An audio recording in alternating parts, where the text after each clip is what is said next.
So today we will start regions of root. ये जो root है, ये जो स्ट्रक्चर है ये रूट का, इसके रीजन्स के बारे में आज हम पढ़ेंगे। तो जो सबसे नीचे वाला रीजन होता है, दिस इज़ रूट कैप। ये जो नीचे वाला पोर्शन है, this is called root cap. इसका क्या काम होता है? ये रूट कैप जो है वो पूरे जो होल रूट है इसको, सबसे पहले तो ये इसको प्रोटेक्ट करता है। एंड द सेकेंड वर्क, इसका जो दूसरा काम है वो इसका ये है कि ये सॉइल में अपना रास्ता बनाता है। तो सब रूट आगे भी तो बढ़ेगी, रूट वहीं तो रुक के नहीं रह जाएगी। तो रूट जो आगे बढ़ती है, तो ये जो रूट कैप है ये इसके लिए रिस्पॉन्सिबल है। देन इसके ऊपर जो पार्ट है, this is region of meristematic activity. अब नेम से ही पता चल रहा है मेरिस्टेमेटिक मीन्स इसमें मेरिस्टेमेटिक सेल्स होंगी। मेरिस्टेमेटिक सेल्स कौन सी सेल्स होती हैं? जो डिवाइडिंग सेल्स होती हैं, जो डिवाइड होती रहती हैं रेपिटेडली। अब जाहिर सी बात है, अगर वो डिवाइड होंगी तो उनके पास डेंस प्रोटोप्लाज्म ही होगा, जिसकी वजह से तो वो डिवाइड हो पाएंगी। तो ये वेरी स्मॉल सेल्स होती हैं, थिन वॉल, इनकी जो वॉल होती है वो बहुत ही थिन होती है और डेंस प्रोटोप्लाज्म होता है इनके पास। और ये डिवाइडिंग सेल्स होती हैं, रेपिटेडली डिवाइड करती रहती हैं। इसके ऊपर जो रीजन है, this is region of elongation. ये कौन सा रीजन है? ये रीजन ऑफ इलोंगेशन है। यहाँ पे इलोंगेटेड सेल्स जो होंगी वो प्रेजेंट होंगी, जो कि इस लेंथ, इसकी जो रूट की जो लेंथ है, ग्रोथ लेंथ में जो ग्रोथ है उसके लिए रिस्पॉन्सिबल है। देन ये जो पार्ट है ये ग्रीनिश वाला है, this is region of maturation. इसमें क्या है कि कुछ एपिडर्मल सेल्स जो होंगी वो थिन थ्रेड लाइक स्ट्रक्चर में कन्वर्ट हो जाएंगी, जिनको हम लोग रूट हेयर्स कहते हैं। रूट हेयर का जो काम है मेनली वो ये है कि ये अब्जॉर्ब करेगा वाटर को और मिनरल्स को सॉइल से। This is basically the main function of root hairs. और रूट हेयर्स जो होते हैं वो क्यों बन जाते हैं? To increase the surface area. अब जितना ज़्यादा सरफेस एरिया होगा उतना ज़्यादा ही वाटर अब्जॉर्ब होगा एंड मिनरल्स भी अब्जॉर्ब होंगे। तो कुछ रीजन ऑफ मैचुरेशन में कुछ एपिडर्मल सेल्स जो होती हैं वो रूट हेयर स्ट्रक्चर्स में कन्वर्ट हो जाती हैं। किसके लिए? ये absorption of water and minerals के लिए सॉइल से। ओके, सो ये जो है हमारा रीजन्स ऑफ रूट टिप हो गया। एंड अगर आपको इसका जो ये है लर्न नहीं हो रहा है कि कहाँ पे ये आता है, तो इसके लिए ट्रिक भी है। Trick is meme cap. Meme cap क्या है कि ऊपर से चलते हैं। M stands for region of maturation. Okay, then E stands for region of elongation. Then M E stands for region of meristematic activity. And then last में जो cap है, cap stands for root cap. ये जो नीचे वाला portion, this is root cap. Okay, so ये हमारा regions of root यहाँ कंप्लीट हो जाता है। अब नेक्स्ट टॉपिक पे चलते हैं, that is modifications of root. अब समटाइम्स क्या होता है कि जो रूट्स हैं वो अपना शेप चेंज कर देती हैं और मॉडिफाई हो जाती हैं वेरियस फंक्शंस को परफॉर्म करने के लिए।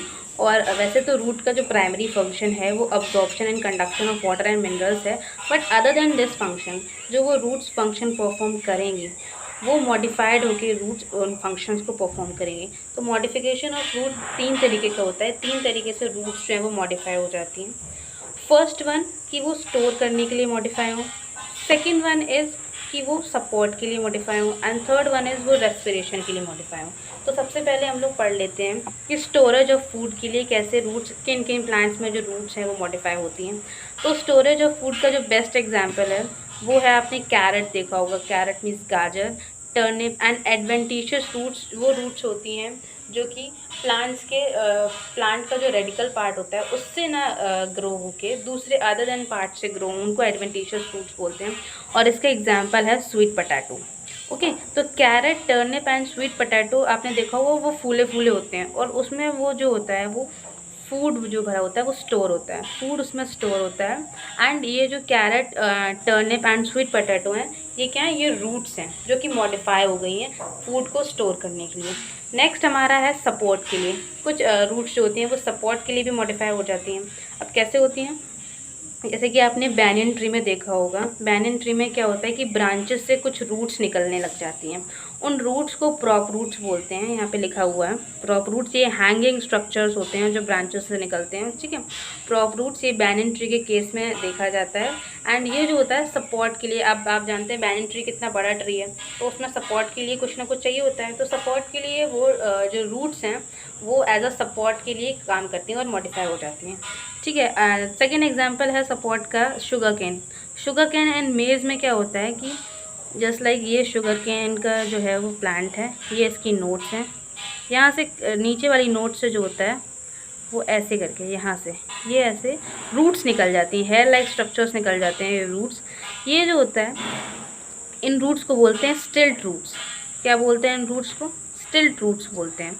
ये भी सपोर्टिंग रूट्स होती हैं, ठीक है। एंड मेज़ के प्लांट में भी ऐसा ही होता है। अब हम लोग लास्ट बात कर लेते हैं रूट्स की मॉडिफिकेशन के लिए, दैट इज़ रेस्पिरेशन। रेस्पिरेशन के लिए भी कभी कभी जो रूट्स होती हैं वो मॉडिफाई हो जाती हैं। एंड रेस्पिरेशन का जो एग्जांपल है वो है राइजोफोरा। राइजोफोरा जो प्लांट्स होते हैं, राइजोफोरा उसमें से एक है। ये स्वैम्पी एरियाज़ में ग्रो करता है। स्वैम्पी एरियाज़ मीन्स दलदली इलाका, जहाँ पे जो ऑक्सीजन की जो सॉइल में जो मात्रा है वो बहुत ही ज़्यादा कम होती है। इसकी वजह से जो है वो रेस्पायर नहीं कर पाता है प्लांट, और उसकी जो रूट्स हैं वो वर्टिकली बाहर निकल आती हैं, ऊपर निकल आती हैं। यहाँ पे लिखा है वर्टिकली अपवर्ड्स आ जाती हैं उसकी रूट्स, और उन रूट्स को, ऐसी रूट्स को नेमेटोफोर्स बोलते हैं, जो कि हेल्प करती हैं ऑक्सीजन रेस्पिरेशन में, हेल्प करती हैं ऑक्सीजन लेने में, हेल्प करती हैं, ठीक है। तो हमने 3 रूट्स के बारे में पढ़ा। फर्स्ट रूट जो थी वो हमारी सपोर्ट के लिए थी, सेकंड हमारी थी स्टोरेज के लिए, और थर्ड थी हमारी रेस्पिरेशन के लिए। सपोर्ट के लिए जो रूट्स थी वो थी बैनियन ट्री में स्टिल्ट रूट, एंड जो हमारा मेज था एंड शुगर केन था उसमें प्रॉक रूट्स। सॉरी, मैंने उल्टा बोल दिया। बैनियन ट्री में जो थी वो प्रॉक रूट्स थी, and sugar cane and maize में जो थी वो स्टिल्ट रूट्स थी। अब स्टोरेज की बात कर लेते हैं, तो स्टोरेज में carrot, turnip and sweet potato, ये मॉडिफाई हो जाती हैं इनकी रूट्स, और ये स्टोरेज के लिए होती हैं, फूड के स्टोरेज के लिए। And third one is respiration. Respiration के लिए होता है राइजोफोरा, एक प्लांट होता है जिसको जो रूट्स होती हैं वो ग्राउंड से वर्टिकली अपवर्ड्स ऊपर की डायरेक्शन में निकल आती हैं ऑक्सीजन लेने के लिए, एंड उन रूट्स को बोलते हैं नेमेटोफोर्स। अब मैं आपको एक स्ट्रक्चर दिखा देती हूँ उन सारे रूट्स का। Can you see these structures A and B? This A, asparagus, turnip, carrot and sweet potato. This is for storage. ये storage के लिए होता है। एंड ये जो B पार्ट है जिसकी मैंने बात की थी राइजोफोरा, ये राइजोफोरा वाला प्लांट है। एंड ये जो रूट्स निकली हैं वर्टिकल ग्रीन कलर की अपवर्ड्स, ये नेमेटोफोर्स हैं, ये नेमेटोफोर्स हैं। ओके, सो ये हो गया। अब नेक्स्ट हम लोग वीडियो में करेंगे द स्टेम। स्टेम के बारे में पढ़ेंगे, उसका मॉडिफिकेशन एंड स्टेम के बारे में, स्टेम क्या होता है, ये सब पढ़ेंगे। So that's it. If you like this video, then subscribe this channel and share this video. Thank you.